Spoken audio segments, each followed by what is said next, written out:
built-up set of cities, and people are moving further and further out. So there hasn't been enough housing built, and these are not things that we have any tools to address. But where it comes into play very specifically in our work is inflation, which is a combination. It's really rental inflation. You're taking owner's equivalent rent and then actual rent paid by tenants, and you're running that through the CPI calculation or the PCE calculation, the one we look at. And what that's telling you is that market rents are increasing at a much lower rate or even being flat, and that will show up in inflation over time. It has to, as long as that remains the case. So. And just real quick, what is your response to the letter that was sent to you by some members of Congress asking the Fed to lower interest rates to make housing more affordable? My response is what I started with, which is that our job, the job Congress has given us, is price stability and maximum employment. Price stability is absolutely essential for people's lives, most importantly mostly for people at the lower end of the income spectrum who are living at the edges, at the margins. And so for someone like that, high inflation in the necessities of life, right away you're in trouble. Whereas even middle class people have some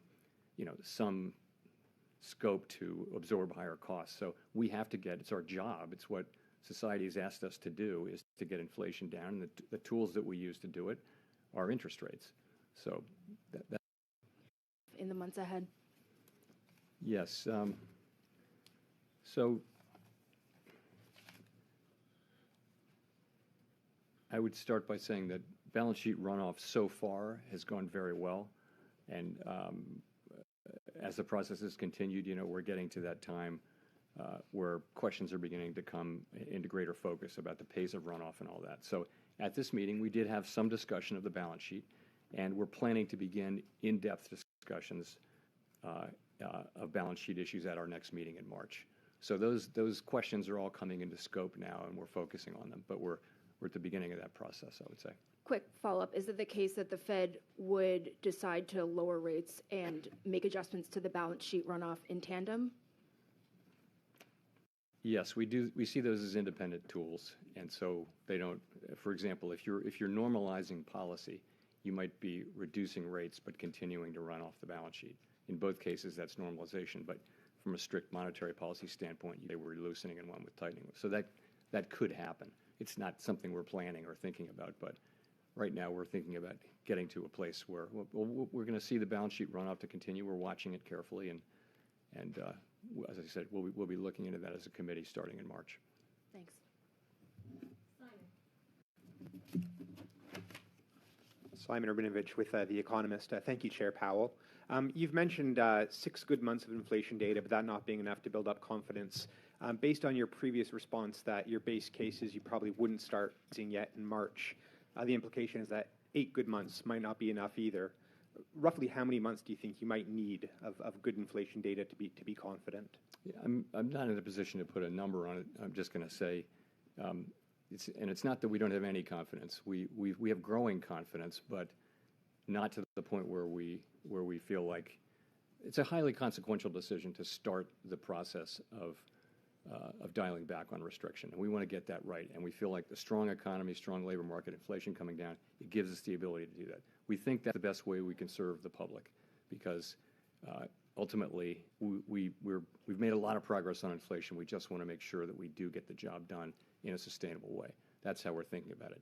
In terms of when that'll be, that'll all come out of our communications, and we won't keep that a secret.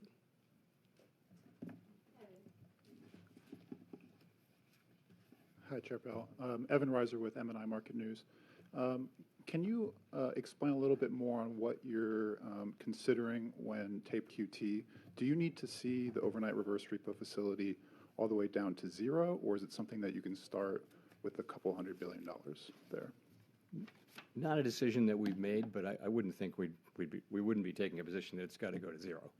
I mean, if it were to stabilize at a different level, but that's not a decision that we've made. That's what we'll be talking about at the March meeting. A whole range of issues will be briefed up in the committee. We'll get into all of the issues that will be arising over the course of the next, let's say, year or so.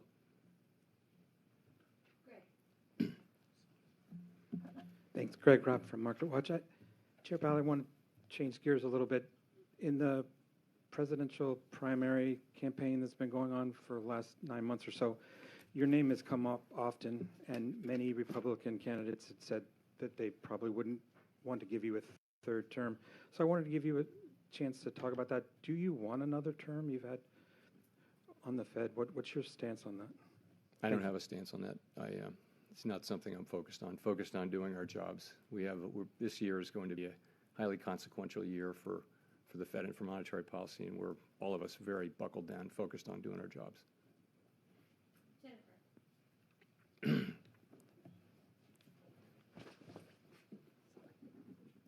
Thank you, Chair Powell. Jennifer Schonberger with Yahoo Finance. As you mentioned, core PCE has been running at 1.9% over the past 6 months. And you guys are actually expecting core inflation higher this year at 2.4% compared to that 6-month measure. Given that forecast and that the median is for 3 rate cuts this year, what happens if inflation stays where it's been over the last 6 months for the next 6 months? So we'll update our inflation forecasts at the next meeting. You referred to the December meeting. That's 3 months old, so it might be lower now given the data we've gotten. So look, as I mentioned, we're going to be reacting to the data. If we get very strong inflation data and it kicks back up, then we'll go slower or later or both. If we got really good inflation data soon, that would matter for both that would tell us that we could go sooner and perhaps go faster. So we're just going to be but of course we'll weigh that with all the other factors. We're setting policy based on the totality of the data. But just to follow, if inflation stays where it is currently, that would probably mean that the real interest rate becomes more restrictive. Would that mean you'd have to trim more, perhaps, than you already have factored in? Well, I think if we came to the view that that the 6-month inflation numbers, which are very close to 2, were in peace world, if we thought that is really where we're going to be, then yes, our policy would be in a different place. It would. But that's the whole point, is we're trying to get comfortable and gain confidence that inflation is on a sustainable path down to 2% or toward 2%.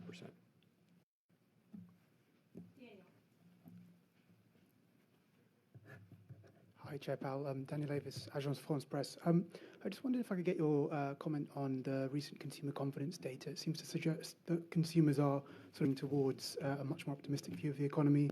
I just wonder, is it fair to say that they're moving towards where the Fed appears to have been in recent months? And do you think that inflation and falling inflation perhaps has played a role in that? And what challenges do you see going forward? Thank you. Yeah, so it's been interesting that confidence surveys have been weak at a time when unemployment has been low, very low, historically low for a couple of years. But nonetheless, that's been the case.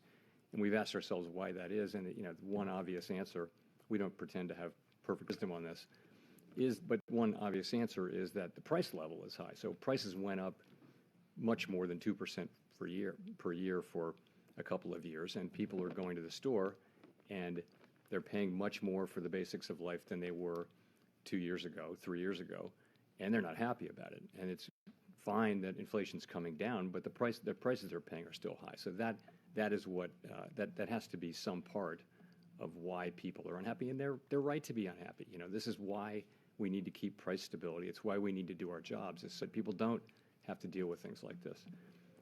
In terms of you're right. In recent surveys, you've seen a couple of significant increases in consumer confidence or happiness with the economy. I guess that's a good thing. That can support spending, can support economic activity. There's some evidence of that. But you're right. It is a fact that we have seen a meaningful increase. I think levels of confidence are still maybe not as high as they've been at various times, but they certainly have come up.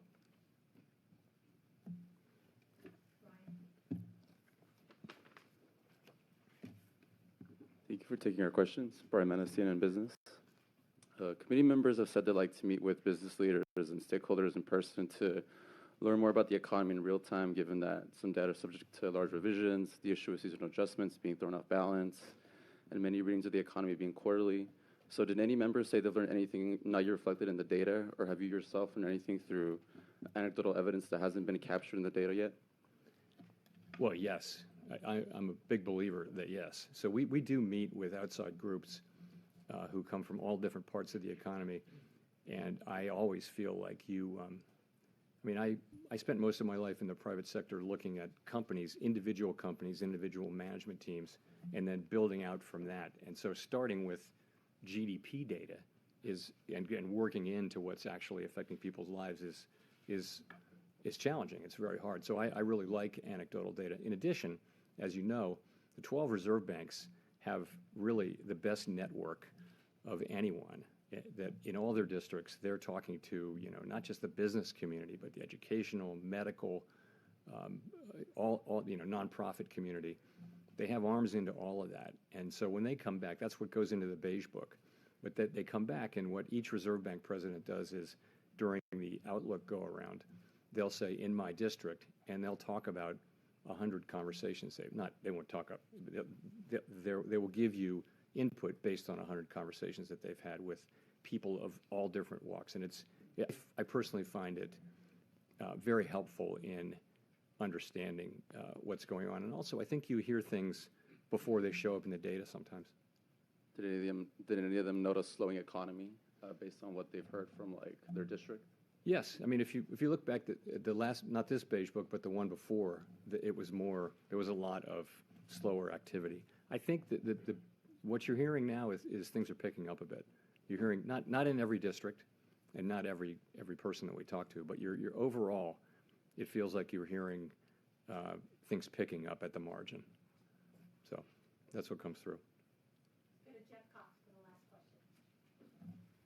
Thank you, sir. Jeff Cox from CNBC.com. Just kind of looking to put it all together.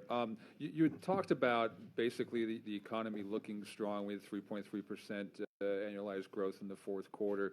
Does the strength of the economy speak more loudly to you now than any inflation threat might? That you're in a position, in other words, to keep rates elevated as long as the economy stays strong, and you're more tilted towards that. And then also, perhaps, are you worried at all that the economy is maybe a little too strong right now, and that inflation could come back at some point? I'm not so worried about that. It's again, we've had inflation come down without a slow economy and without important increases in unemployment, and there's no reason why we should want to get in the way of that process if it's going to continue. So I think declining inflation, continued declines in inflation, are really the main thing we're looking. Of course, we want the labor market to remain strong too. We don't have a growth mandate. We've got a maximum employment mandate and a price stability mandate, and those are the two things we look at. Growth only matters to the extent it influences our achievement of those two mandates. Thank you very much.